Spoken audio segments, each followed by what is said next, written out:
मोदीनगर सामुदायिक स्वास्थ्य केंद्र पर जुलाई माह में मोटी रकम लेकर गंभीर मार पिटाई का एक फर्जी मेडिकल तैयार किया गया, जिस मेडिकल के बलबूते पर गाजियाबाद कोर्ट को भी गुमराह करके गंभीर धाराओं में मुकदमा दर्ज करने का ऑर्डर किया गया। घटना मोदीनगर तहसील भनेड़ा गांव की है। अभी मुकदमे की तफ्तीश लोनी थाने द्वारा चल ही रही थी कि निवाड़ी थाने ने भनेड़ा गांव में दबिश डाल दी और असहाय पीड़ित गरीब लोगों को रात में ही अपने घर से भागना पड़ा।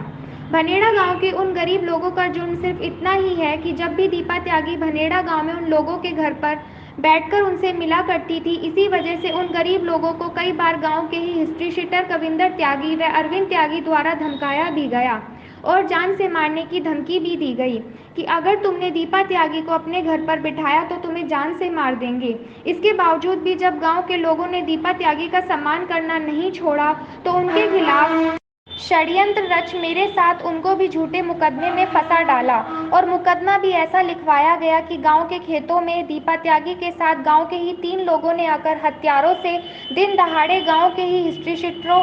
भू माफियों, गन्ना माफियों के ऊपर हमला कर दिया और गंभीर रूप से घायल होने के बाद भी निवाड़ी थाने वालों ने मेडिकल के लिए नहीं लिखा। बिना मेडिकल के लिखे ही पैसा देकर फर्जी मेडिकल तैयार हो गया। मोदीनगर के ही सामुदायिक स्वास्थ्य केंद्र के एक सरकारी डॉक्टर के भ्रष्टाचार के कारण माननीय न्यायालय को भी गुमराह किया गया। कविंदर त्यागी व अरविंद त्यागी निवाड़ी थाने के हिस्ट्री शीटर हैं और आजीवन कारावास की सजा में बेल पर बाहर हैं। इन लोगों के खिलाफ ग्राम पंचायत की भूमि पर कब्जा करने व प्राइवेट तालाब की भूमि पर गन्ने के फर्जी बॉन्ड बनवाने व पैतृक संपत्ति के लिए दीपा त्यागी को मरवाने के लिए सुपारी देने के संबंध में अभी भी जांच जारी है।